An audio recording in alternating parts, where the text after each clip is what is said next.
I was in bad shape. They contacted my parents. My parents were at the hospital. And what I saw when this happened was I saw myself hooked up to wires and tubes, laying in a hospital bed. And I knew that I was still alive and awake, but I was trapped in my body. There was this figure that was up in front of me, and he approached me, but it was like he glided towards me. It didn't feel like he was stepping, and he got in front of me, and he has all this light shining from him. It was so incredible, the light that was around him. I felt like the love was inside me. It was all around me, and it was radiating inside me. I didn't worry about anything that was happening back here.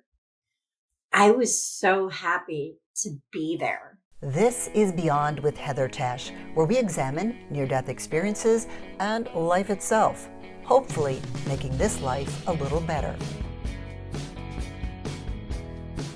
Hello, everybody. I am so glad you are here today. And today joining me is Stephanie Teater. Hello, Stephanie. Hello. So nice to see you. Yes, you as well. We met a few months back along with your sister Lori. I so enjoyed meeting the both of you. You're just such wonderful human beings. And you also have a very interesting backstory. And we're going to talk about your experiences today. You have had numerous experiences, but you've also had multiple near-death experiences. And we're going to cover a lot of that. So let's go ahead with your first near-death experience. And I think what's important about this that many people can relate to is you are going through some very challenging times. So kind of lead us into your near-death experience. And when we get to the near-death experience and you are in this new realm, be very descriptive because we all love to hear all the details. Okay.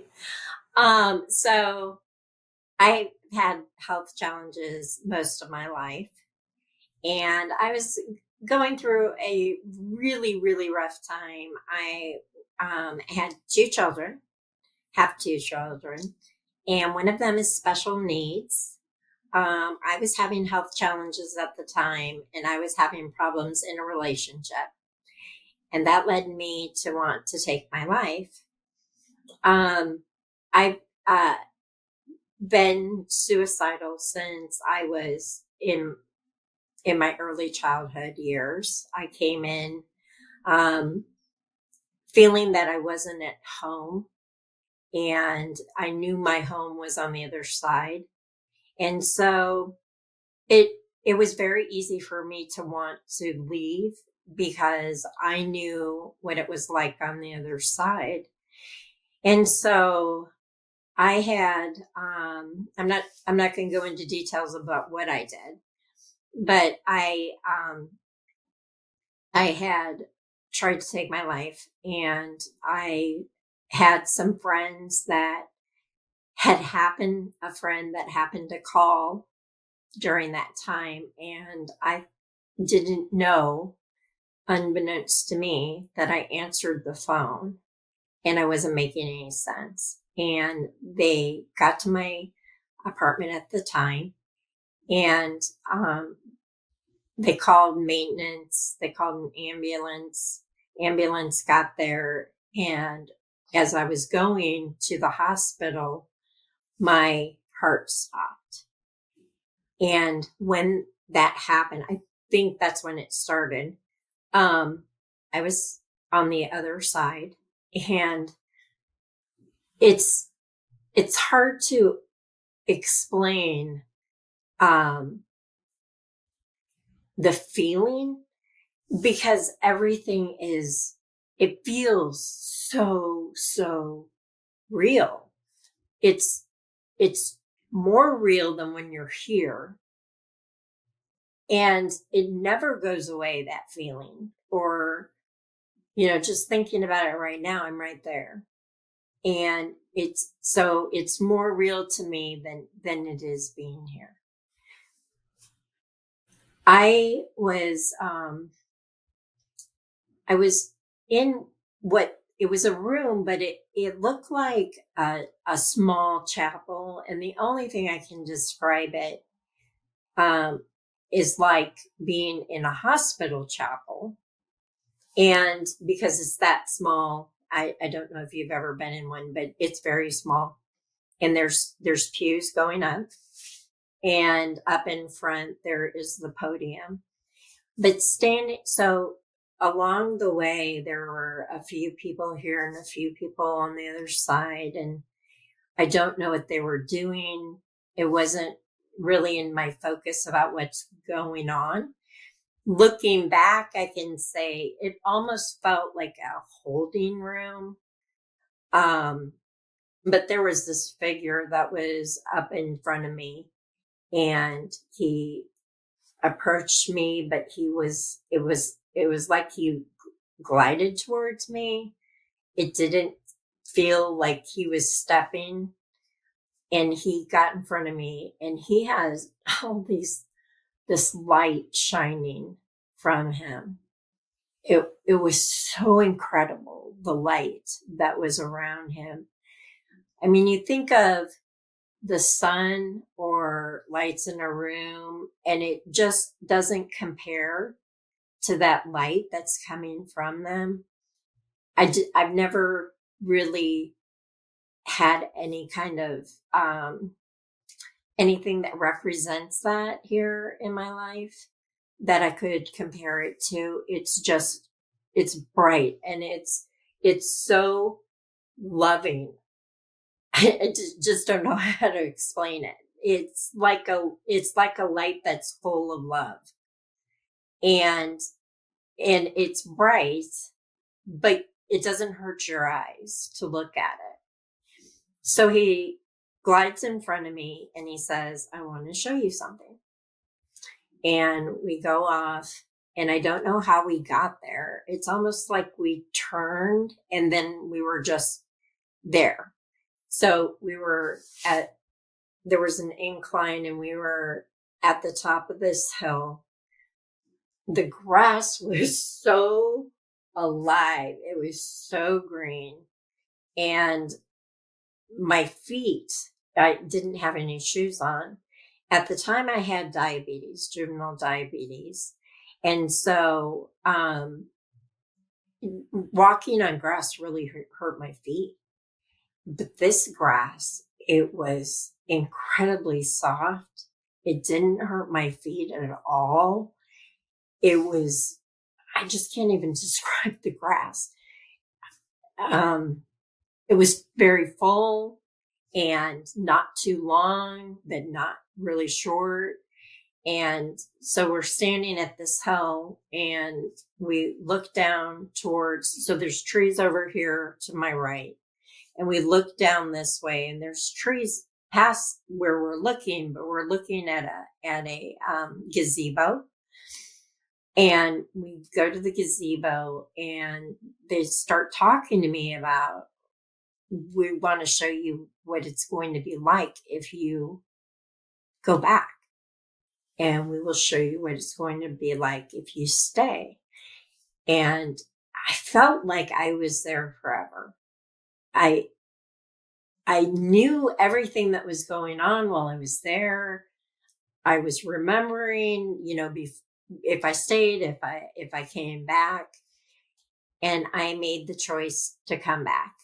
And they must have shown me something that was pretty spectacular because when I came back, I was really angry that I was back. I was really angry that I chose to come back. I knew I chose to come back, but I don't remember what they showed me. I didn't remember any of it. I just remembered the grass, the feeling of all the love that was there, the emanating love that was coming through this person, this guide. I'm not sure what it was, whether it was my guardian angel or an angel. I can't even tell you. I don't know. And so I got back and I was really angry. And not only did I come back to the problems that already existed, but then I made more problems by trying to take my life. And that was an uphill battle. But that's what happened during that. Did you have any questions about any of that? Did I explain it well? Oh, you explained it beautifully. One thing I'm curious about is you and others often describe, the other beings and what you saw, and I love hearing all of that. But what I'm curious about is, often in this life, we feel very small and we're insecure, and you certainly had a lot of things that you were going through. What did Yeah. you feel like when you were there? I mean, did you feel more powerful or did you feel amazing? Explain that to us. Okay. I felt like the love was inside me. It was all around me and it was radiating inside me. I didn't worry about anything that was happening back here. I was so happy to be there. And I believe that when they were showing me what was going to happen, you don't have that fear that you have when you're here, when you're experiencing things. You just don't feel any of that. And I don't want to say I felt powerful because it wasn't it wasn't like that. You just had no problems, right? And so it was just being home. I really felt like I was home, like you could breathe. You have all this immense pressure that's on you in your hair and it just leaves and vanishes.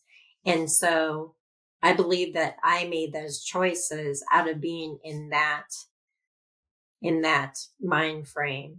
And I'm sure that when we decide to come in the beginning, we're probably in that mind frame where we don't worry about any of the challenges we're going to face, the things we want to conquer because we know we can. And then you get here and you're like, what did I do? What did I sign up for? Why is this so challenging? And so I think that's probably the best way to explain it. The other thing I have to point out, because I've heard so many other people say it, so many mention the grass. This grass must be pretty darn amazing. Oh my gosh. Really, I have never heard anybody mention grass, but Oh, absolutely. I've oh my several. In fact, goodness. I'll put some links to some of those guests in the Oh, I love description for that. those of you watching. Yeah. And for you as well. Yeah, Yeah. I'll go back and watch that too. Yeah. Yeah, it's alive. Um, it's alive, and I think that's the best way to explain it. The whole thing. I mean, everything that you experience while you're there feels alive and feels whole and enriching and just there is no comparison here for what you experience on the other side. That just none. And even though you love your kids unconditionally, um, I have I have never personally experienced that type of love here. Even the love for your children, it's greater than that. And so, I mean, and how great is your love for your child? You would think that there's nothing that compares to it. And this is beyond that. And despite having this experience and how amazing it was, when you came back, life still is hard. And then you actually tried to end your life again.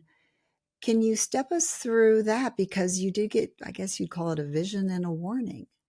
Yes. So the second time, it was about a year and a half later. And I desperately wanted to go back. I was in a position where things kept falling apart. And so I tried again. And this time I took all the things that didn't work the first time and made sure, oh my gosh, they're going to work this time because I am going back. I am going back. I am tired. I'm just going back. And I think there was a lot of exhaustion that I was also facing at that time. And a lot of victimhood too that you're feeling when you're going through stuff, and you don't see it as, hey, I'm the one that chose this stuff, I'm supposed to experience it. You kind of forget all that when you're in the midst of it and you're thinking, why is this happening to me? And so I tried again, and I did it the night before I was found. I made sure my children were okay, same as I did the first time. Made sure that they were taken care of. And I actually had a babysitter that came over to watch my son, and she was with my son, and she thought I had gone to work. And she came up about 11 o'clock and found me. And so I had been that way all night and all morning. And the ambulance came, and again, my heart had stopped. They had to resuscitate me. They put me in the hospital. I was in bad shape. They contacted my parents. My parents were at the hospital. And what I saw when this happened was I saw myself hooked up to wires and tubes, laying in a hospital bed. And I knew that I was still alive and awake, but I was trapped in my body. And they were telling me, I didn't see anybody. They were telling me that if I ever tried to commit suicide again, I was going to be stuck like that I wouldn't be able to go to the other side. I would be stuck like that in my body until it was time for me to pass. That's a huge warning. And at the same time, the doctors are telling my parents she needs a transplant because her liver's failing, all her organs are failing, and they wouldn't give me a transplant because I'd already had one. And if you try and take your life and you've already had transplant, they aren't going to waste another transplant on you.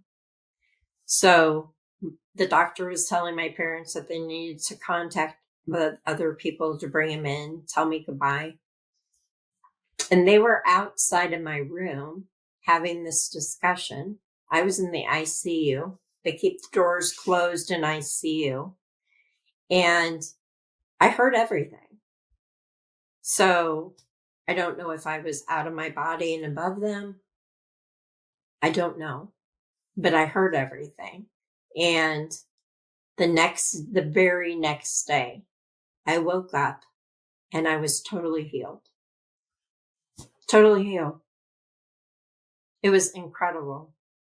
But I knew that if I tried to do it again, I was going to be in a state of coma and not able to go to the other side.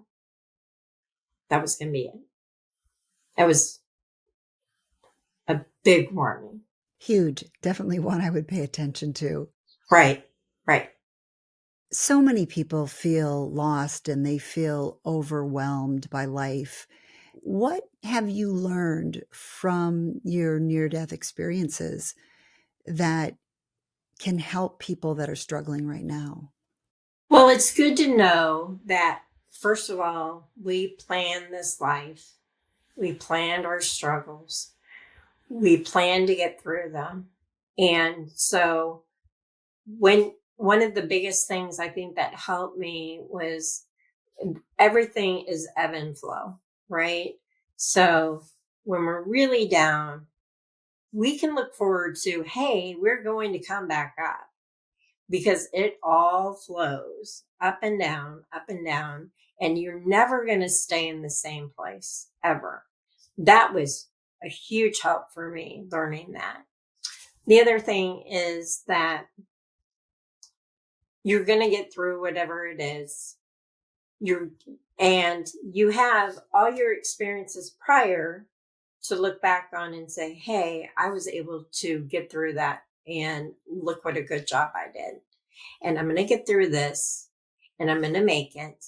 And a lot of times just voicing the fact that you're wanting to commit suicide to somebody else is huge.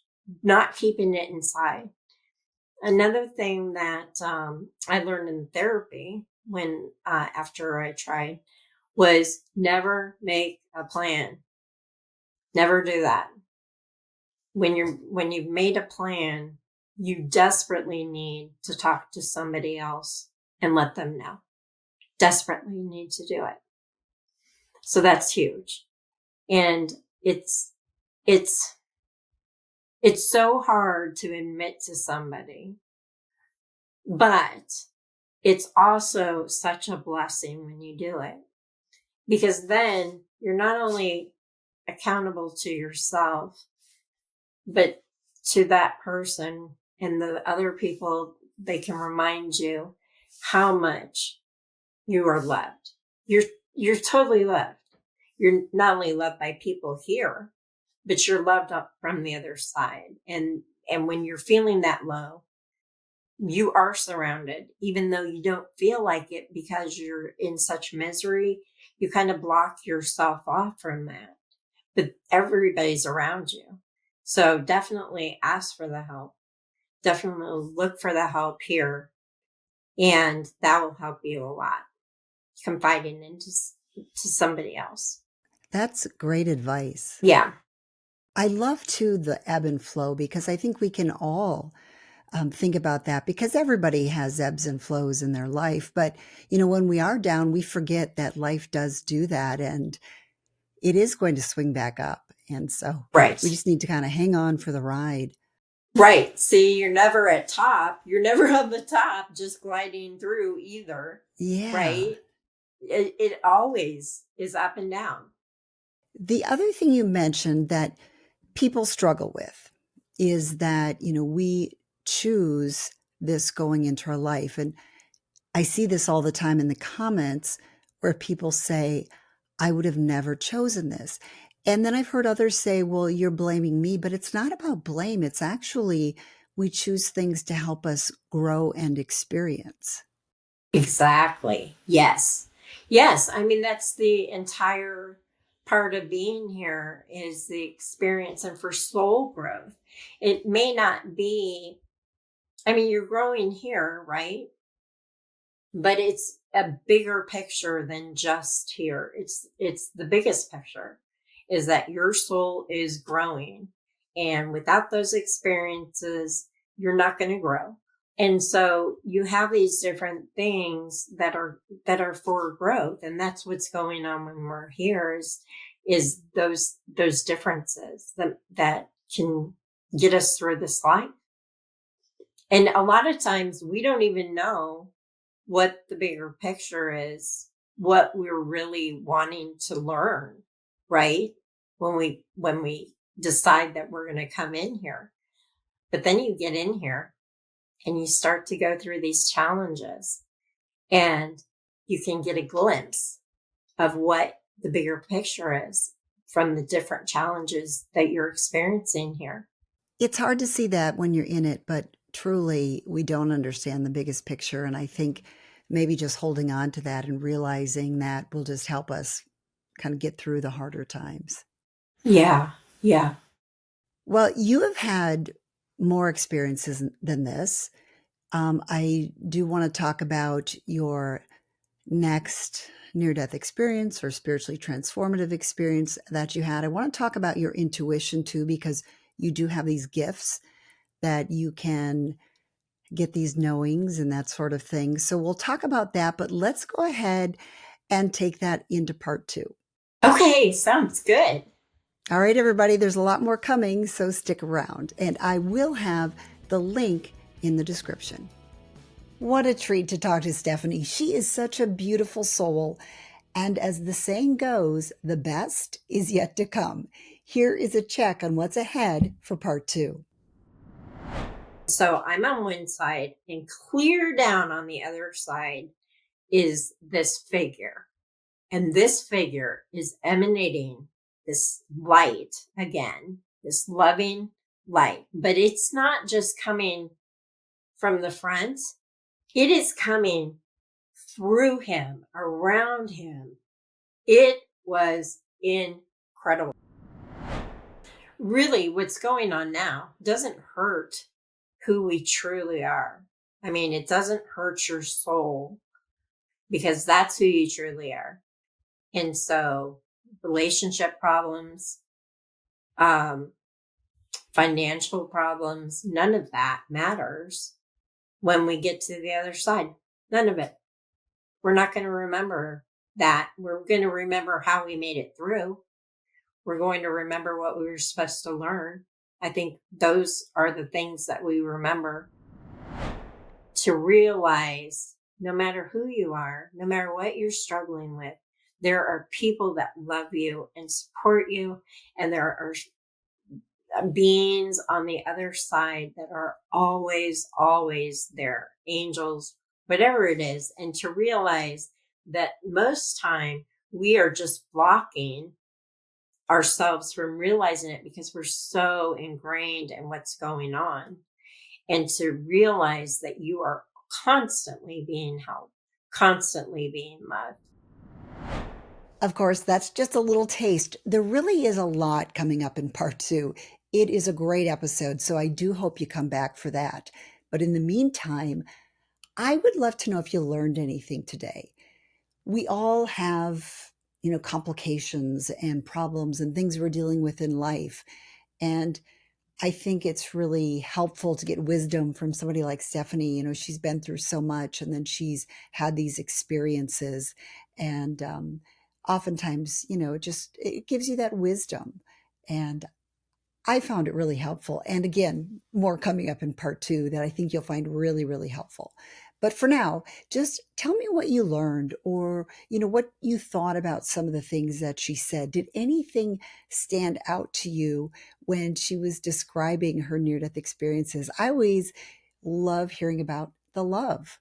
That always just makes me feel so good to hear what is coming for us. So share your thoughts. If you prefer just to say you made it, that is wonderful. Any kind of comment really helps this channel. So just anything you write. Thank you so much for that. And for those of you that watch regularly, I do try my best to get back to you on those comments. So I do read them and they are important to me. I love connecting with you. Thank you also for your likes. If you have a friend who may like my podcast, please share a link. Maybe you want to share it on social media or Facebook. That would really help me out too. And thank you for those of you subscribing. Now, when you're looking for part 2, you will find that in my description.